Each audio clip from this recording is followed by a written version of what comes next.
Hi friends, welcome to Telugu popular TV. ప్రస్తుతం మనం గోదావరి జిల్లాలో అన్ని నియోజకవర్గాల్లో పబ్లిక్ ఏమనుకుంటున్నారు, రానున్న ఎన్నికల్లో ఎవరు అధికారాన్ని చేజెక్కించుకుంటున్నారు అనే అంశాన్ని తెలుసుకునే విధంలో భాగంగా రాజమండ్రి రూరల్ కాన్స్టిట్యున్సీకి వచ్చాం. రూరల్ కాన్స్టిట్యున్సీలో ఉన్నటువంటి పబ్లిక్ని మనం అడిగి తెలుసుకుందాం. ఎట్లా ఉంది పరిస్థితి, నియోజకవర్గంలో సిచ్యువేషన్ ఎట్లా ఉంది, ఓవరాల్గా పార్టీలు సిచ్యువేషన్ ఎట్లా ఉందనే అంశాన్ని తెలుసుకుందాం. నమస్కారం అండి, మీ పేరు? నమస్కారం, నా పేరు రాజేష్ ఖన్నా. ఏం చేస్తూ ఉంటారు? నేను బేసికల్గా ట్రైనర్ని, okay. Handwriting expert and personality development training classes కూడా తీసుకుంటూ ఉంటాను. Nice meeting you sir. చెప్పండి, ఏంటి మీలాంటి విద్యావంతులు రానున్న ఎన్నికల్లో అధికారం ఏ పార్టీ చేపట్టబోతుంది, అసలు ఎవరు సీఎం అవుతారని భావిస్తున్నారు? సార్, రాష్ట్రంలో ఈ పొలిటికల్ కెమిస్ట్రీ చాలా బాగా మారుతుంది. ఎప్పుడైతే జనసేన, మేము అనుకుంటూ ఉంటాం, జనసేన చాలా ఉధృతంగా విజృంభిస్తున్న టైంలో టీడీపీతో జత కట్టింది. దాంతో ఇంకా ఈ రెండు పార్టీలు ఇంకా ముందుగా, ఈ అలయన్స్ ఇంకా బాగా ముందుకు వెళ్తుంది. అయితే ఈ టైంలో ఖచ్చితంగా మేమైతే టీడీపీ జనసేన అలయన్స్లోనే ముఖ్యమంత్రి అభ్యర్థిని భావిస్తున్నాం. చాలామంది చంద్రబాబు నాయుడు గారు అంటున్నారు. అలాగే జనసేన ఎమ్మెల్యేలంతా కనీసం కొంత టర్మ్ అని సరే పవన్ కళ్యాణ్ గారికి ఇవ్వండి అని కోరుకుంటున్నారు. సరే, ఈయన కూడా చెప్తున్న పవర్ షేరింగ్లో ఇప్పుడు నాకు ఎటువంటి ఇది లేదు, ముందు వైఎస్ఆర్సీపీని గద్దె దించి మనం మన ప్రభుత్వాన్ని ఏర్పాటు చేయాలని పవన్ కళ్యాణ్ గారు కూడా చెప్తున్నారు. అయితే దీంట్లో ఖచ్చితంగా ఈ రెండు ఎలియన్స్కి సంబంధించి నా ప్రభుత్వం ఏర్పడుతుంది. దీనికి కారణం ఏంటంటే, ఒకటి వైఎస్ఆర్సీపీ వ్యతిరేకత ఒకటి ఉంది. రెండోది ఏంటంటే, ఇదో వ్యతిరేకత ఒక కారణం అయితే, రెండోది ఎమ్మెల్యేలపై వ్యతిరేకత ఉంది. మీరు ఏ కాన్స్టిట్యూషన్ చూసుకుంటే ఎమ్మెల్యేలపై వ్యతిరేకత ఉంది, మంత్రుల మీద వ్యతిరేకత ఉంది. అంటే వాళ్ళకి ఇచ్చిన శాఖలు ఎవరు ఇప్పటికొచ్చి చేయలేదు కదా, జస్ట్ ఆలీల మీద బురద చల్లడం తప్పించి చేయలేదు ఈ వ్యతిరేకత. దీనికి తోడు చాలామంది అనుకుంటున్నారు ఆయన బటన్ నొక్కితే డబ్బులు వచ్చేస్తాయి అంటున్నారు. సరే, డబ్బులు వచ్చేస్తే కానీ ఈ లబ్ధిదారుల్లో ఎంత అసంతృప్తి ఉందో ఒక్కసారి అనాలిసిస్ చేస్తే మనకు తెలుస్తుంది. అంటే ఉదాహరణకి మీరు చేనేత కార్మికులనే తీసుకోండి. చేనేత వాళ్ళకి బటన్ నొక్కి డబ్బులు వేసేస్తున్నారు, బాగానే ఉంది. కానీ ఎవరికి వస్తున్నాయి? మగ్గం ఉన్న మగ్గం యజమానులకు వస్తున్నాయి. మరి మగ్గం నేర్చిన ఈ కార్మికులకి ఎక్కడేశారు? సరే, ఇటు చూస్తే ఇక్కడ చూసుకుందాం. ఎక్కడంటే ఆటో డ్రైవర్లే చూసుకుందాం. ఆటో డ్రైవర్లకి ప్రధానంగా రెండు రకాల సమస్యలు ఉన్నాయి. ఒకటి ఏంటంటే, దీంట్లో యజమానులు ఉన్నారు, యజమానుల కన్నా ఎక్కువగా ఆటో కొనేసి అద్దెకి ఇచ్చేస్తూ ఉంటారు యజమానులు, అంటే నడిపే వాళ్ళు ఎక్కువ ఉన్నారు.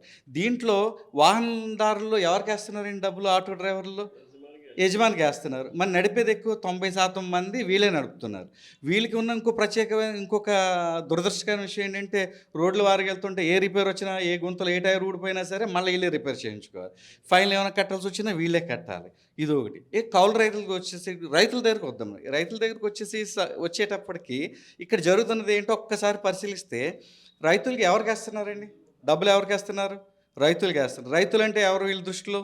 భూమి ఉన్న వాళ్ళే రైతులు, అదే కదా. మరి కౌలు రైతులకి ఎవరు వస్తున్నాయి డబ్బులు? అంటే భూమిని యజమానికే డబ్బులు పడుతున్నాయి.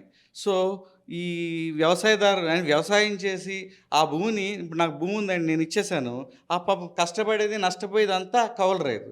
ఆ కౌలు రైతులకి ఎవరు ఇచ్చారండి? మీ ఈ విషయంలో మేము ఏంటంటే జనసేన పార్టీ అధినేతని చాలా ఎక్కువ మెచ్చుకుంటున్నాండి. ఎందుకంటే ఆయన సొంత డబ్బులు ఖర్చు పెట్టి ఊరూరా తిరిగి ఎక్కడైతే ఈ ఈ దగాపడి లేకపోతే పాపం నష్టపోయి ఈ ఆత్మహత్య చేసుకున్న రైతులు సొంత డబ్బు ఖర్చు పెట్టారండి. ఇది చాలా ఆశ్చర్యం కదా. సో ఇది ఒకటి. ఇక విద్యార్థుల దగ్గరకు వచ్చాక చిన్న లాజిక్ చూడండి. నేను ఆదిత్య డిగ్రీ కాలేజీలో చాలామంది, ఎందుకంటే క్లాసులకు వెళ్తూ ఉంటారు కానీ నా దగ్గర వచ్చి చెప్తూ ఉంటారు. ఆదిత్య డిగ్రీ కాలేజీలో, ఇదే రాజమండ్రిలో ఆదిత్య డిగ్రీ కాలేజీలో ఏం జరిగిందంటే, ఒక అబ్బాయి థర్డ్ ఇయర్లో ఇంజనీరింగ్ మానేశారు. అరే ఎందుకు మానేశారు అంటే, వాళ్ళ నాన్న ఏంటంటే లోన్ కోసం ఏదో పెట్టాడంటండి. సో ఆయన ఏదో ఇన్కమ్ ట్యాక్స్ కడితే ఆయన మొత్తం పోయింది. డబ్బులన్నీ పోయాయి. డబ్బులు అంటే ఈయనకి రావాల్సిన లబ్ధి అంతా పోయింది. దాంతో ఫీజు కట్టమని వచ్చింది. ఈయన కట్టుకోలేరు పాపం. నెక్స్ట్ వాళ్ళ మదర్ ఏమో తనకున్న డబ్బులు పెట్టి కట్టి బంగారం ఏదో పెట్టి చేశారు. ఆ తర్వాత ఏం లేదే. అంటే చూడండి ఎంతమంది విద్యార్థులు నష్టపోతున్నారు. మనం ఇక్కడ కాదండి, నేను రిక్వెస్ట్ చేసింది పాపులారిటీ వాళ్ళు కూడా, మీరు కాలేజీలకి పోయి లబ్ధిదారులు అక్కడ ఉంటారండి, స్టూడెంట్స్ ఉంటారు, అడగండి ఎంతమంది మానేశారు, ఎంతమంది ఉంటున్నారండి. చాలామంది స్టూడెంట్స్ మానేస్తున్నారు.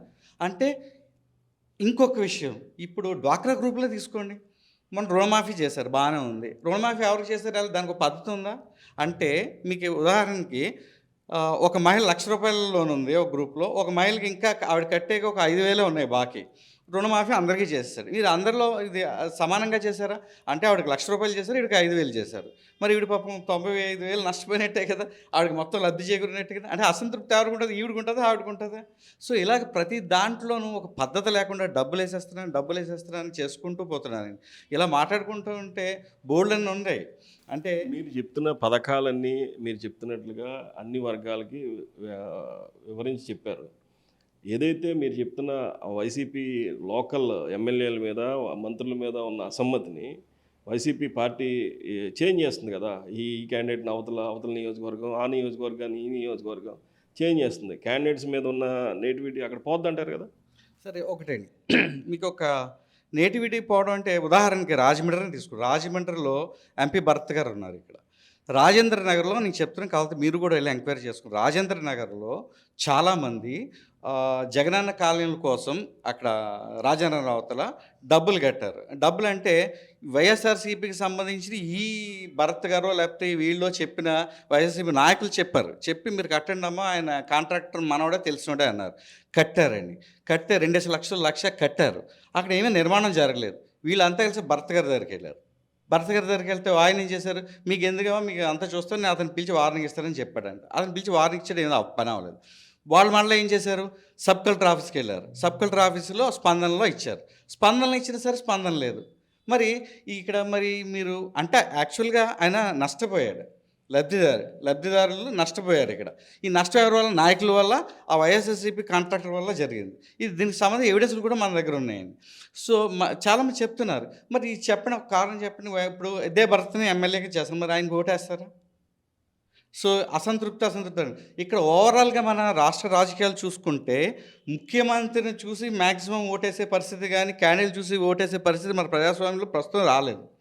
అంటే ఇక్కడ పవన్ కళ్యాణ్ గారు, లేకపోతే చంద్రబాబు నాయుడు గారు, లేకపోతే జగన్ లేకపోతే వీళ్ళు ఫేసులు చూసే ఓట్లేస్తారు జనం. అంటే వాళ్ళే అన్యాయం చేస్తున్నప్పుడు, అంటే జగన్ గారి ద్వారా అన్యాయం చేస్తున్నప్పుడు, ఇక్కడ క్యాండిడేట్ ఎవరు పట్టించుకోవడానికి? ఓవరాల్‌గా ప్రభుత్వాన్ని చూసుకుంటారు.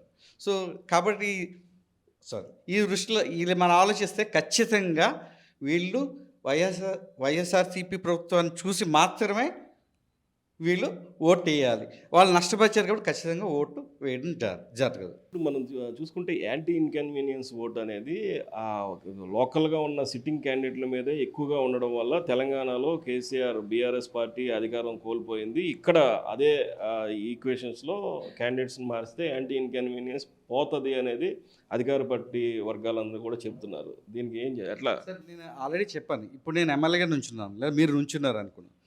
ప్రజలు ఎక్కువగా ఇప్పుడు మీరు ఏ పార్టీ నుంచి నుంచున్నారో ఆ పార్టీ నాయకుడిని చూస్తారు. ఇప్పుడు చాలామంది చూడండి బీజేపీ క్యాండిడేట్ ఉంటే బీజేపీ క్యాండిడేట్ని చూసి ఓటేయరు. ఎవరిని చూసి? మోడీ గారిని చూసి ఓటేస్తారు. ఎందుకంటే మన దేశంలో కానీ మన రాష్ట్రంలో కానీ ఈ ఎన్నికల పరిస్థితి అంతా కూడా ప్రధానంగా ఒక వ్యక్తి లేకపోతే పార్టీని బేస్ చేసుకుని ఓట్లు వేయడం జరుగుతుందండి. అలాగైతే ఈ పార్టీకి నాకు తెలిసి చాలామంది ఇండిపెండెంట్లు నెగ్గాలి. చాలా నెగ్గలేదుగా. అంటే మన పరిస్థితి ఏంటంటే అతను మంచి చేస్తాడా, మన కాన్స్టిట్యూషన్‌కి చెడు చేస్తాడా అనేది ఆలోచించట్లేదండి. ఈ పార్టీని చూస్తున్నారు.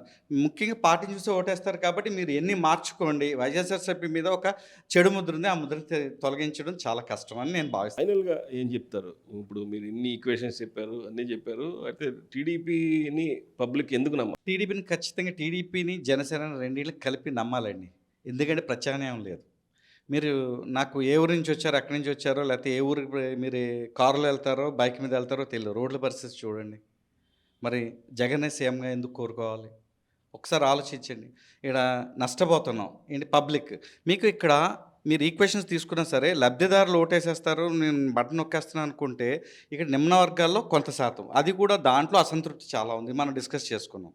తర్వాత మధ్యతరగతి ఓటింగ్ అనేది చాలా ప్రధానం. ఇప్పుడు ఉన్నత వర్గాల ఓటింగ్ ఖచ్చితంగా వైఎస్ఆర్‌సీపీకి వెళ్ళదు. ఇక్కడ రెండోది ఏంటంటే మధ్యతరగతి ఓటింగ్ అనేది చాలా ప్రధానమైనది.